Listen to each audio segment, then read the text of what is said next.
how do you get your dog to behave at the veterinarian? Okay.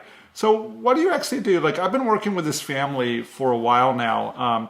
And unfortunately, and this happens some, unfortunately, their dog is genetically predisposed to being fearful and aggressive. So it's hard at the veterinarian. So how do you get your dog to behave when you have a dog that's fearful and aggressive? Well, bunches and bunches of training. And I'm just going to tell you, we went to the vet recently. It was a great visit by all accounts, but it was still really challenging for the dog. So what do we do to get the dog to behave? Well, we did a ton of place training. We did a ton of leash walk training. We did a ton of double handling, which means two people handling the dog. One person handles the dog, another person handles the dog. We did muzzle conditioning for the dog, okay? And my client, okay, God bless her, she's just doing a ton of work. She's doing a really fantastic job. And the veterinarian, while we were there, I actually came with them this past time to the veterinarian. The veterinarian said, wow, this dog has really made a lot of progress, but I'm going to be honest. The dog tried to bite the veterinarian twice. But you know why it wasn't that big of a deal? Because we were prepared. We had a leash on the dog. We had a muzzle on the dog. The veterinarian got to do a partial examination, but it got a little bit better. We got to share some information with the dog about the veterinarian, that one, you can't treat the veterinarian like that. We did tell the dog no. But then we also provided the dog with a lot of comfort each and every time that he would calm down.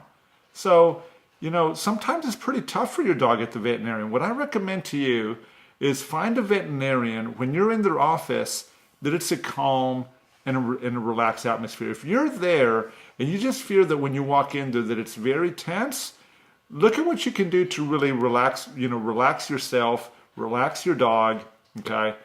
But if it's always tense when you go in there and you know that the tension is not coming from you, maybe you have to find another way to get in there. Let me just tell you some of the things that I do when I have to go into very busy vets' offices. I don't wait in the waiting room. I don't wait in the waiting room, especially in places that maybe have a very busy wait room. I'll wait outside. When they call my name, I short leash my dog through a crowd right into the examination room.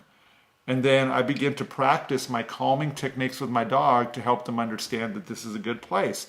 I normally bring my dog in hungry so that way I can use some food and help them to understand. I use a lot of petting. I use my leash.